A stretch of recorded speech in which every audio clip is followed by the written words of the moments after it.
Hi guys, thank you for joining our panel.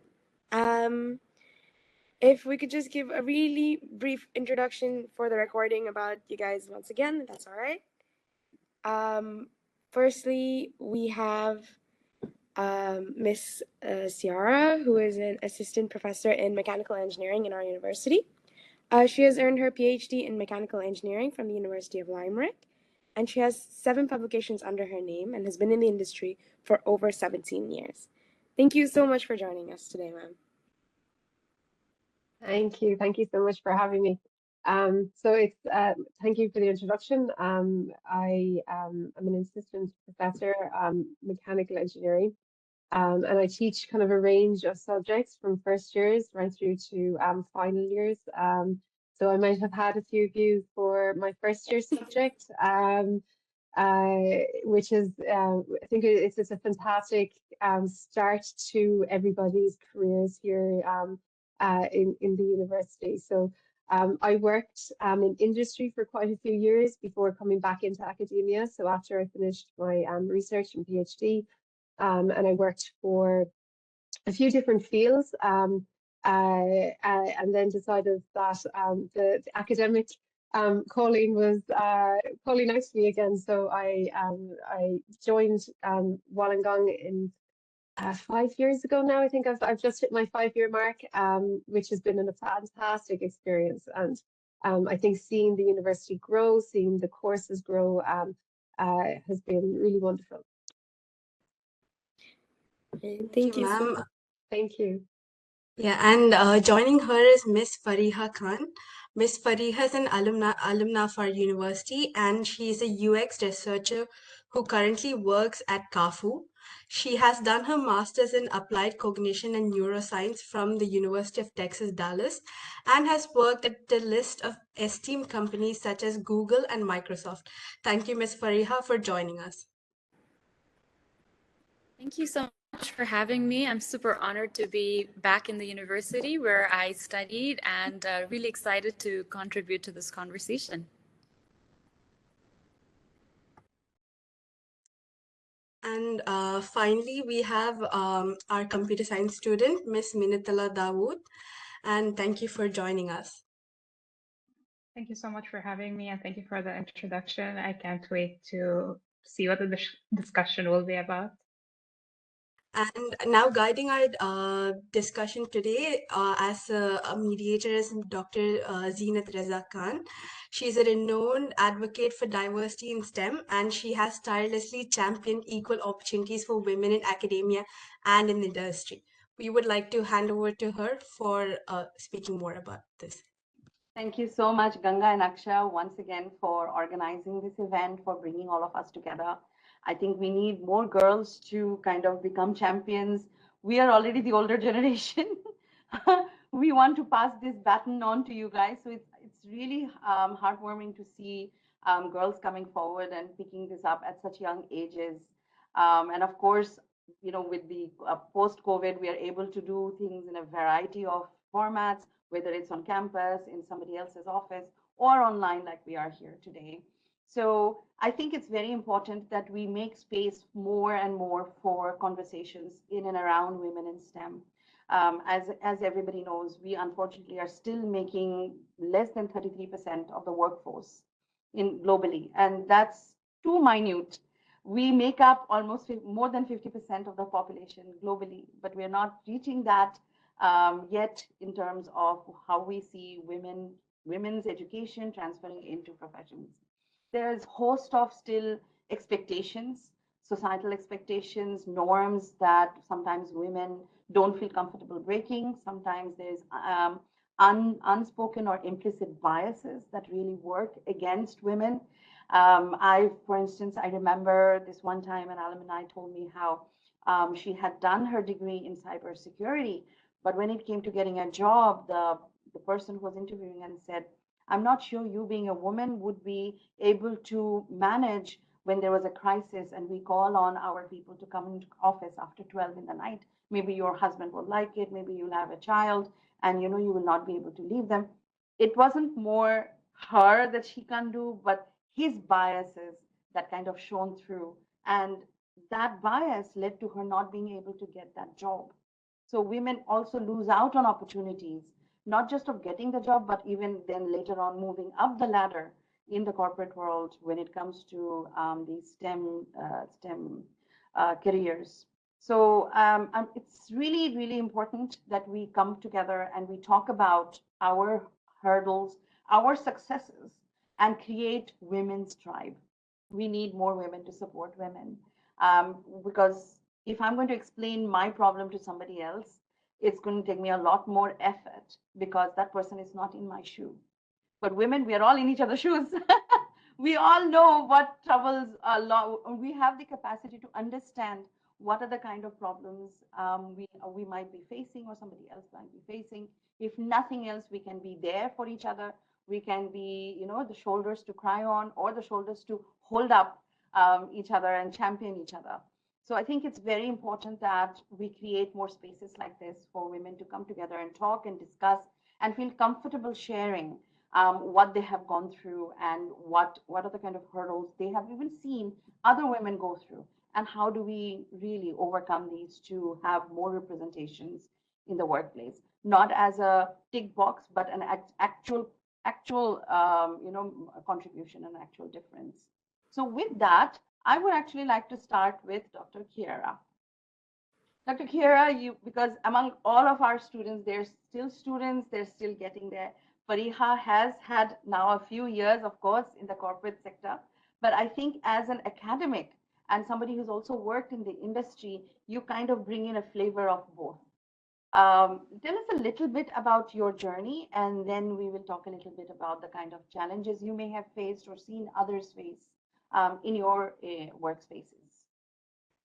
Yeah, thank you, Zina. So I do think I think cultural and regional barriers are definitely there. I think I was quite fortunate where I grew up that and with my parents that they were very supportive of careers in STEM.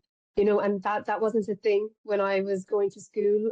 It was I was in a school that had the opportunity to take engineering as a subject, to take technical drawing. All the sciences were there, woodwork was there, and I had applied maths. There was, advanced maths. There was all of these subjects that were there and available to me. So I was very fortunate, and I think as my career progressed, and as you're kind of meeting more, and you're kind of experienced more, you really get a sense of how privileged I was growing up, and that kind of defined my career, because being being exposed to the subjects and being exposed to the fields and the possibility of what that might bring is so important really early on, and having a support system um, uh, there to encourage you and to allow you to explore um, different areas, I think, that may not be traditional to girls, and separating it out like that. So I think I was very, very lucky. Um, uh, and you're kind of just hoping that as as the time is passing and we have more of these discussions, and that you're creating less barriers, you're breaking those down, so that girls and women are supporting, uh, and just giving that opportunity. It's really about the opportunity and the exposure, right? If you're not exposed to it, you're not going to come from school and maybe necessarily pick a area in the STEM field if you've never done it, because it might just be too unknown. You might know that you have the aptitude for it. You might know that you're that you would like it, and that's also very important, that you're in a field that you like. But yeah, so I think early kind of school and exposure is really important.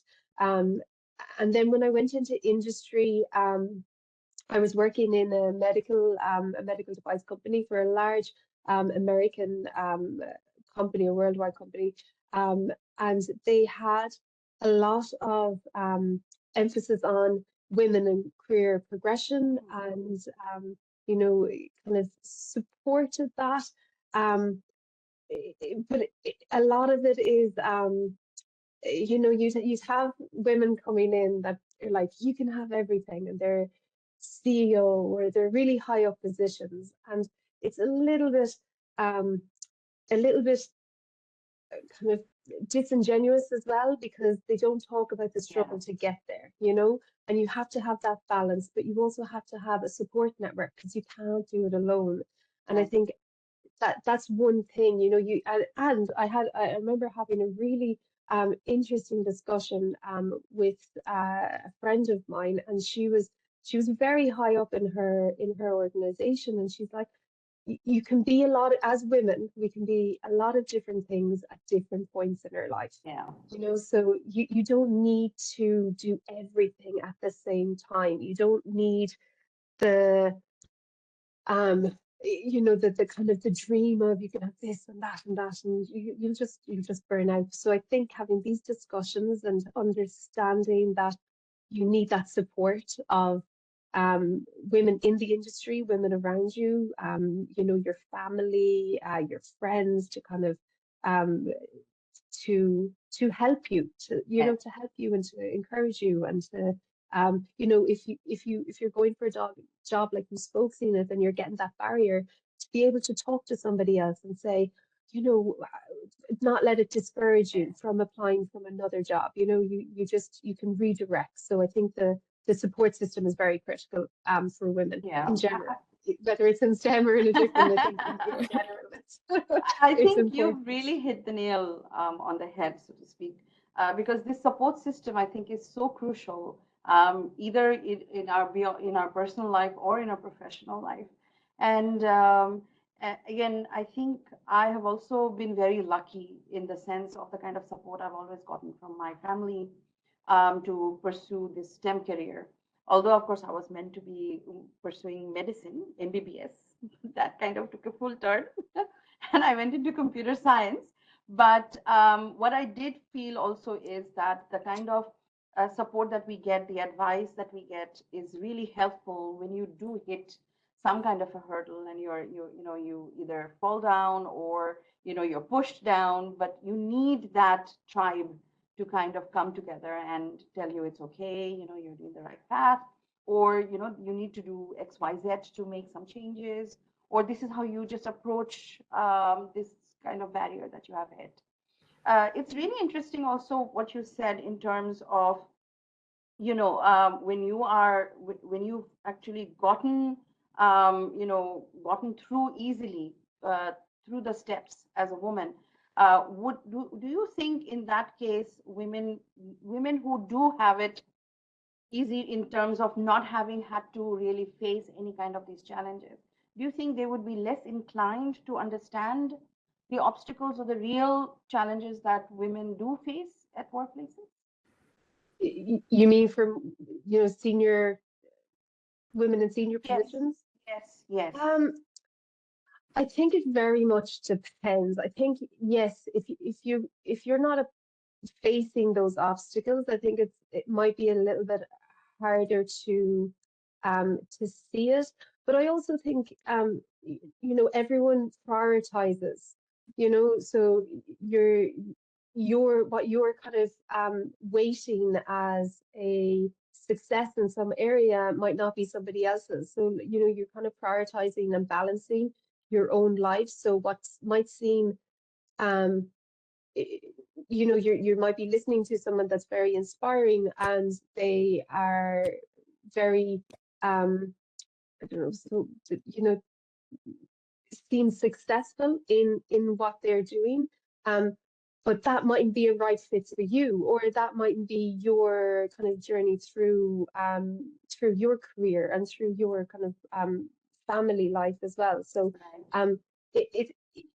yes, you're it's important to have those inspirational figures and say you can get to that position, but then also understand what they had to sacrifice or balance or not have to get to that position, because I think that's really important as well, you know. So it's all about Yes, of course, everybody here can sit on a board or, you know, run a company, or, but there's only so many hours in the day. Yes. There's only so much of you that you can give. And if you're doing that, you might do that for a short amount of time over your whole career, and or you know, you might decide, okay, I'm going to do that for longer, but that might come with a sacrifice of Yeah. something else. So I think it's just kind of understanding when you see what you perceive as a very successful female leader in whatever industry that you're looking at, uh, just be conscious of the choices that she may have to have made that you might not be comfortable making, you know. Thinking. So I think it's just having that awareness of being able Right. to balance what is right for you and You. what success means for you, because that's going to be different for everybody, right? Right. And it's really about, I think, inspiring girls and women to be in the industry, to be in the space and to contribute to that space, rather than, you know, we all need to achieve and go for Yeah. the top positions. That's, you know, it's it just mightn't be for everybody. Those positions, when you get up to that top, it's a different, your business, you're managing people. It's a different type of it's just a different job, you know. So if you're really, really inspired by creating and by, you know, designing or all of that, that those positions, maybe they mightn't be the what you're trying to achieve. So Make. it's all Yeah. about, you know, yes, being inspiring people, but what is right for you. Yes. And that's what you know, it's important to have those conversations and also be Conversation. aware. Yeah. Oh, absolutely. And I think, again, you've brought out a very important thing about the different phases and the choices that women do have to make, right? And I think Yeah. those choices also go for men. A lot of men do choose, for instance, to spend more time with their family and not pursue the next promotion or the next big opportunity. But yes, I think, like what you said, a lot of women see sacrifices rather than as choices, right? Mhm. So I think Yeah. that is also, that in itself is also a hurdle for a lot of us, right? Like, Yeah. oh my God, why am I being expected to sacrifice? No, it's not necessarily a sacrifice, but a choice that I might be making at that point in my life. With that, Exactly. Yeah. yeah, with that, I'm going to move on to Fariha. So Fariha, my dear, just tell us a little bit about your journey in the corporate world, and then maybe we can start discussing how that has looked like for you as a woman. Yeah, amazing, insightful discussions, by the way. I'm loving it, and it's so nuanced, and I love how we're going really deep into some of the challenges that we face. Yeah, just a little bit about me. So I started my journey as a computer science student at the University of Wollongong, and while I was in the program, I started to realize that I just love building and creating apps that solve problems, and I started to do a lot of hackathons. I started to, have a lot of side projects where I was building different things, and I just realized that there's like so many different aspects to creating an app. I think that's one of things I realize is that much space for us in technology, and we can all be doing different things in this whole field. So eventually, I learned my passion lies more with the human-centered part of technology more than the other part, even though I started out in that. And then after that, I kind of graduated. I think my technical skills helped me to be in tech, but I took what my kind of intuition was telling me about what I'm good at and what excites me. So I went on to do my master's in human computer interaction. And that was a field that really excites me. I want to understand both like the how and the why of user experience. Why do people think the way they do? How can we make technology that can be better for people, or more intuitive, more inclusive? So this is the space that I kind of moved into. And since then, I've been in this field for almost 8 years, 8 to 10 years. And 5 of those last years, I've just been focused on user experience research and strategy. And this is what really, really excites me. And in this past 5 years, I've worked in a bunch of companies. Google, I worked on something called Google Lens, which is an immersive visual search technology. Most recently, before coming back to Dubai, I worked in Wing, which is a drone delivery company delivering all kinds of food and medicine around the world. And now I'm working at Kafu, which is the region's first fuel delivery and vehicle services app. And I'm leading a research team here, building a research-centered or research culture within the startup. So yeah, that's a little bit about my journeys, you know, how it kind of transitioned and what I do right now. Yeah. Now, Fariha, you already come from a family of very strong women. Your mom is like, I know her personally, and I know what a strong lady she is. And of course, you have a younger sister, and she's just as strong. So, as a woman in this field, and you've worked in different countries as well, what are the kind of challenges you have seen, either you facing it or you've seen other women facing it? Yeah, that's a really good question. And I love that you brought up my mom as well. My mom was, she raised myself and my sister. She was a single mom for a lot of our lives. And she was kind of my inspiration into what I do right now, because she showed me that you know, she can take care of us, and she was an amazing person out in the work field. She was a teacher. She was passionate about her job, and I take that same work ethic and spirit that she had in me, and I think she's a big inspiration. That being said, like, if I've had the most, like you said, wonderful family who completely supported me in every single pursuit I had, whether it was at first computer science and then moving to UX research. Like, they kind of let me explore that, and I think I was really lucky. It wasn't like I would have to be in a certain box or a certain role. But that being said, there still are a lot of challenges that women face. When I was studying in my classes in university, we were often very few compared to like more men in the classes. For example, just being in that kind of a situation can be a little bit, sad. Like, okay, I wish there were more women, and wish there were more safe spaces. I would see the men kind of saying, I want to do the coding, you know, and you can work on the documentation, and that would like piss us off. Like, why? We can program too. So those kinds of things happened, but you know, you just have to persevere and push through and show your grit and be like, hey, I'm here just like you. I'm fully deserving of this opportunity, and I'm here to learn, you know, do it. And university or even at work, I think there's a lot of advocating for yourself that you kind of have to learn to do. Without that, like you mentioned, there's so many unconscious biases that are there, and you kind of just have to keep advocating for yourself, and uh, speaking out in different situations, work contexts, and just educating everyone on how important it is to be inclusive of every single voice. So yeah, I think there's a bunch of challenges, definitely. Yeah. Oh, fantastic. I think that's a very crucial point that you just made about the, implicit biases that are constantly pushing. And being a student in a class where there are more boys than girls, it definitely can also be intimidating, right? So tell me, like, the kind of challenges you may have faced at the workplace, being a woman, and now you're leading a team in Kafu, as you mentioned, and how your experiences as student, your support from the family has kind of helped you propel forward. Yeah, great question. I think it's been really an amazing journey. Every single setback has kind of taught me to be stronger. So I mean, obviously you learn to be, as a woman in STEM, you learn to be persevering. You learn to just that's just, you're just built with that, because you go into this field, not seeing enough role models, not knowing if it's really for you, and you're still there because you're so passionate about it.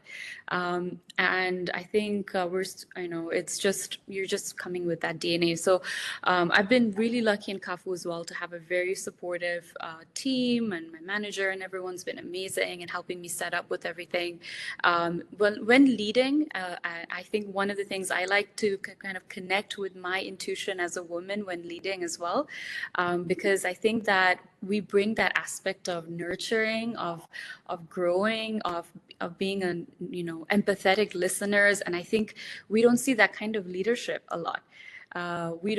We don't consider it as the kind of leadership that's inspiring, but it actually makes for team or work environments that are effective, because you're creating an environment where everyone's feeling safe and they're feeling empowered to do their best work. So I lean into that part of myself when I've been working with like different team members who are junior to me. I love that aspect of helping them grow. So those are some things that you don't know, but you kind of figure out and on the way, I guess. Yeah, great insights, Fariha. With that, I'm going to move to Minatullah. My dear, you are, of course, a STEM student. You are studying computer science. Please tell us how you see these conversations that we are having from the lens of a student, and of course, how your experience has been so far as a woman pursuing this career. Okay, so I'll just start about talking about what inspired me to go into computer science. So it actually started in school. I knew in my heart I didn't want to pursue medicine, and that was like a big thing. It's very cultural. I would say that, there's this expectation that, if you're a woman, you would probably lean into medicine. Yeah. And to be honest, it wasn't something that interested me. So I started paying attention in my classes and seeing if there's a spark somewhere with one of my subjects. And there was with two of my subjects, computer science and math. So especially math, because math has been such a journey where I improved, and I've seen that improvement because I wasn't a very good student. And then, I had a great support system. I had a really good teacher that inspired me. And then that's when I started becoming more interested in math. And I started seeing that improvement in my grades and my studies. And I just knew in my heart that this is something I want to pursue further when I went into university. So that's what happened during my 12th grade. I was applying for universities, and then something was telling me this is the right field for you. So I applied, and now here I am studying computer science in UWD as a cybersecurity student. So it's definitely been, an interesting journey, and interesting to see how I came about that position in my life. I would say these discussions are very important because while we may not be facing a lot of challenges nowadays, because now we are progressive, a lot of people are open-minded, and now people don't have this thing, oh, because you're a woman, you can't do what men can do. But we still need to continue speaking about it to let women know, especially younger women, maybe younger girls, that they still have that choice, that this choice will not go away as long as we keep advocating for women. So I would say these discussions are very important. Yes, we are not in a place where women are sort of oppressed or talking or limited within their choices, but we still want to keep advocating for the women to let them know that this choice is there to stay and they can choose this path if they want to. Oh, I think such an important message, and I think you're right, because all of us who've so far been speaking, we've said how lucky we've been because we've had great support. We've not really faced tremendous amount of challenge that other women face. But just because we haven't faced it doesn't mean it's not happening. So I think in acknowledging that also creates that inclusive mindset. And what you said about keeping this conversation going, and you're right, I think it's a huge advocacy step for women and girls who may still be facing obstacles we may not even be aware of, right? And if they're seeing one of us and they get inspired that no, I'm going to keep going at what I am, I think we've done our part and we've been successful in inspiring and helping somebody. So I think that's a fantastic point to make, Minatullah. And I loved that you and I probably had very similar journey where families wanted us to go into medicine. And I think it's a very cultural thing. Even I come from Bangladesh, and typical understanding is girls are going to be doctors and boys are going to be engineers. So with that point, I think I'm going to come to Ganga and Akshaya because you guys are actually pursuing engineering. How did that journey look like for each of you? So maybe I'll start with Ganga first. So, I chose engineering because my parents were very free with the career choice I wanted, because since I was like from when I was like a kid, I had different career choices, and then finally in ninth, I was like, okay, I'll be a computer engineer. Actually, my journey to becoming a computer engineer started in grade 9 when I had done a robotics project for a school championship. And I saw that we copy pasted the code in Arduino, but I saw that the robot was moving and I loved that I saw the output. And I thought, okay, I want to do something like this. It really excites me that, I put some effort in and I see the output. So that's when I decided I'll do something related to computer science or computer engineering. And finally, I was like, I want to learn more about computers and how they work in general. So that's why I went with computer engineering. And after coming into computer engineering, I realized that, sorry, my voice sounds so coarse, but yeah. So I realized that I have a passion for AI and also data analytics. I'm actually still confused with that. And I also love sports a lot. I've loved sports since I was a kid. And I thought like in future, I want to pursue a career where I'll have best of both. So right now through after computer engineering, I want to do something related to performance analytics and devices that do performance analytics within athletes. So I have developed a passion for that, and that's what I'm moving forward with. And my parents are very supportive of that, and I have been lucky. I'm so grateful that they've been very supportive of all the decisions I've made, because my mom itself, she has told me like how she had to break the barrier to for her to do her MBA or whatever. But yeah, I'm so grateful that I have parents who are supportive of me. And within the university itself, right now, like Minatala said, like right now we're not facing a lot of stigma or like a lot of men coming to us and telling that, okay, you can't do this, you're a woman, uh, like that. But we have to acknowledge the efforts that were made by the women who paved the way for us to stand where we are right now. So I'm glad that we are where we are right now, but we have a lot of work to do. Like there's a lot of stigma to be destigmatized actually. And I hope with our movement right now, we can help do that. So that's all. Fantastic. Again, so inspiring, Ganga, what you said about, and I think Menathala said it as well, and you're echoing that. It's good to hear that in the classrooms, you guys are not facing, for instance, the kind of harassment we did. We were the first batch of computer science students all the way back, dinosaur years ago, 1997. And we had, of course, just 3 girls, and the rest were, of course, all boys. And you won't believe things like, for instance, if we went on the board to write a code, the boys would come and make donkey ears. They would make fun of us if we made a mistake. They would look at our code and go, oh, this really works. So we actually face that, believe it or not. But it's so good to hear that you guys are not facing that in the classroom, right? Like with your classmates who are boys and who are also being supportive if you guys are, for instance, in group work, doing group work. So with that, I want to maybe ask Akshay a little bit about how you got into engineering and what has your experience been versus Ganga's. I know you guys are classmates, but maybe yours was a little different. Um, Maybe one of the points I do want to say is we do have a lot more girls in engineering, and that makes it so much better. So all our classmates having, this support environment like we spoke about earlier, where if you're facing any issues, you can talk to your friends about it, your peers, and obviously the girls will understand it a little more deeper than the boys would. Right.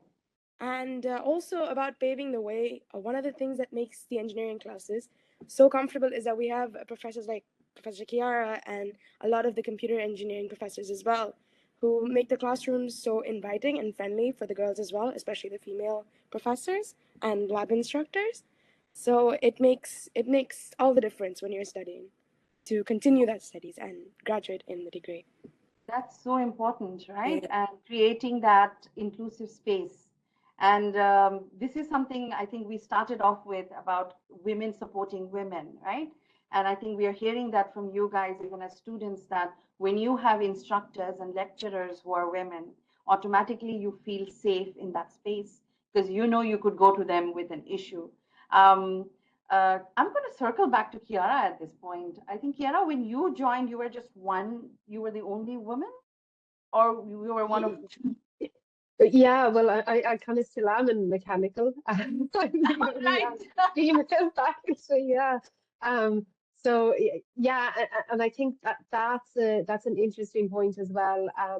And even when I was in industry, the teams that I worked in were still predominantly male.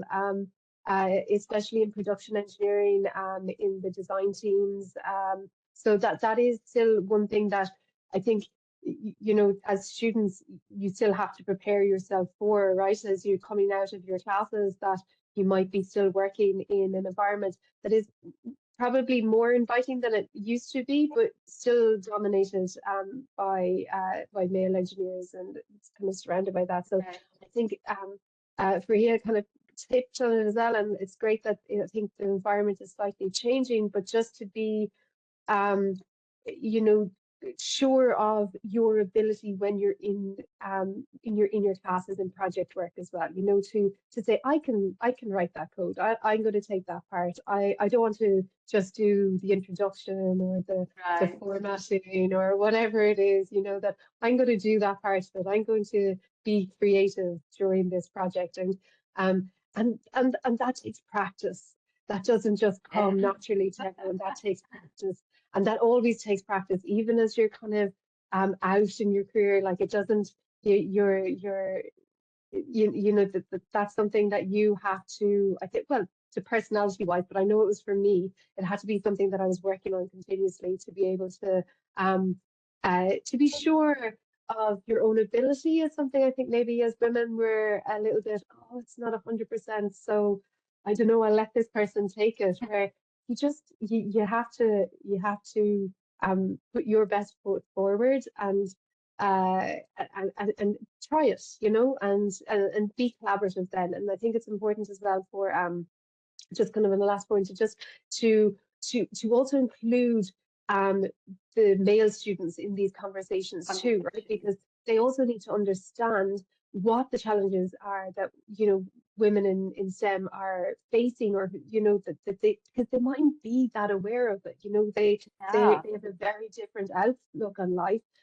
They might have gone through where they've never, you know, if they don't have sisters, if they don't have, you know, female cousins or whatever it is, someone close to them, so they might never have been exposed to actually, you know, female students have a different um, uh, journey through university, through school, whatever it is. So Than I them. think also having that awareness for them is quite important, and including them in discussions as well, so that they understand, oh, Yeah. when I'm doing this, that is actually having a knock-on effect on Impact. a, Yes. yeah, I think that's yeah. So I think that's important. such a strong point to make, Kiara, and thank you for bringing that, especially to Ganga, Akshan, my notice, because we want to take this forward about actually having boys joining this conversation. So next time around, I think we will make that effort to Sure. ensure we Yeah. are bringing boys into the conversation to see what their understanding is, what they have seen, or what they understand. And also maybe to ask them now that if they've gone through hearing the discussions, what are the implications from where they are at. So with this, we actually are going to be winding down the panel discussion. I have a couple of minutes. I would like to encourage the audience to either post a question in the Q&A. Ma'am, actually, now that you brought this up, I would like to tell something about like a very interesting response we got to the Google Forms where we had asked people to register. So that actually highlights that, you know, you need conversations like this in order for men to understand that what women are going through. So there was only one response like this. Everything else was like response from other females or like girls who wanted to join the session. So one of the responses was like their full name was Men in STEM with few question marks, and their email was, why are you treating female as a disability? And their phone number was giving special privileges, and their university name was equality, not equity. So like right Okay, now that you told this interesting. point, like I hope we have more conversations like this where we can invite men, and you know, the person, maybe the person who wrote this itself, and they can understand the struggles that we're going through by paving way for women in the future. Very good point. I think you've just made, Ganga. And trust me, it might not even be a boy. It could also be a girl. Because I do remember a Yes. few years ago when we were trying to organize an event for women, I had a woman telling me in the committee she didn't understand why we were doing it just for women, because she herself had never faced any barriers. So she for some reason didn't understand that others may be facing that barrier. So yes, definitely, but I wouldn't be surprised if it was a girl as well putting those information in. Yes. I do have a question that has come in the chat. I'm going to read that out for our panelists. I think we have time for this before I close the panel discussion. For the question, it is, so what I'm hearing is most of you have been very lucky, and that shows because you're here, you're invited to this panel, and you're speakers, and you're sharing your journeys. But what about those girls or women who have not been that lucky? What would you advise for them? So maybe Fariha, would you like to address that? And then maybe one of the students. Yeah, absolutely. Yeah, I think that's a really good comment there, and I think we have to acknowledge that how important it is as women that we create these spaces, because the reason we're here, as you mentioned, is because there are a lot of barriers. Even if we've had, let's say, a great supportive environment at home or at university, we may still be experiencing a lot of these things in different ways. And some of the problems or challenges that come up, they might not be huge things that are like black and white out there for you. But so I think one of the things I would say is, um, you know, don't lose hope. And believe in yourself and believe in your ability, and absolutely there is space for you in technology. What I'll say is that it's absolutely necessary that you are there in this Yes, very conversation. much You so. must hold a seat at the table. Like I'm in the kind of work that I do is where we're creating products for people, digital products. I've worked in companies like Google, where all of these companies are creating these products that are used by millions of people around the world. How are they doing it? They are not doing it by only considering one perspective or one Right. view. They have to involve diverse perspectives and nationalities and ages and gender, and all of those things are important in the product design and development process. As much as you, a customer using it, we need to be there building it. So I would say that, look at it as like, this is important that I take the seat at the table Yes. to be able Yes. to create a better future for everyone. So, yeah, that's just by my bit. Like, I Yeah. think Yeah. no matter what the world says, you are absolutely needed. And I think a lot of it, you might see it's coming up. I'm really glad we're in an era right now where we're having these conversations. Companies are catching up. There are Catching up. diversity initiatives, like in a lot of companies I've been in, HR has come up with like, hey, this is our diversity initiative. These are the manifesto of our company. This is how you should be acting in like meetings. You should include everyone, ask people who are quiet, have we got an Yeah. opinion? So companies are coming up and they're getting more progressive about like it being more inclusive. So I would say we're in a better place today than we ever were before. And we can be optimistic about where we're going. Fantastic. And Mena, Any thoughts on this? It was definitely like that question caught me off guard because the person who asked this question is not wrong. We are very privileged. That it's sometimes hard because if you don't experience hardships yourself, it's very hard to sort of understand what others may be going through.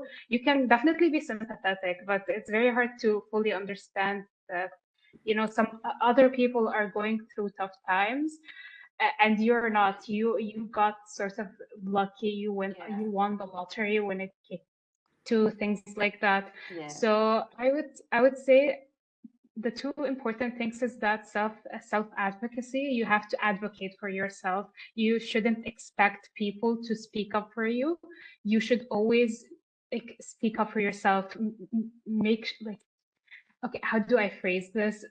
Basically, Stand up for yourself. yeah, Yes, yes, stand up for yourself because this is very important. That's how you start sort of an effect where you basically other people get inspired by you and then they join your cause as well. Right. And Absolutely. also, it's very important to sort of, you know, find other people who may have similar mindset to you but are sort of have a hard time speaking up about it or something of the sort. So you basically, you know, gather those people and you start something as well as a group. So if they can't speak up, you can be sort of their spokesperson or their voice, and they will support you along the way so you're not alone. So those are, like, I would say, the two main things on how to combat this, because unfortunately it does not get any easier, especially if you're aiming high, it does not get easier. And I have experienced that. On paper it looks so easy and like a piece of cake, like, yes, if I do this and that, I can make it to the top. But in reality, there are a lot of things you don't take into account, right, that, you know, sort of hinder your progress. absolutely. So I think that was again, my take on it. such a fantastic note to end the panel in. And as Alina has mentioned in the chat, I feel it's always that our skills are underestimated, even if we prove them wrong time and again. So she is also echoing from the audience what our panelists have said. Fantastic. Sorry, There if I is can so just much add on a we little. could be unpacking. So Akshay, what I'm going to do is I'm going to end the formal panel discussion here at this stage. And then we are going to definitely continue this because, like I said, we want to create that informal network and have this conversation continuing beyond the panel. So I would really like to take this opportunity to once again thank all our speakers, Fariha, Dr. Kiara, Ganga, Akshay, Menatullah, for joining us, to all the audience who are here, and of course for all your amazing comments and questions that have been coming through.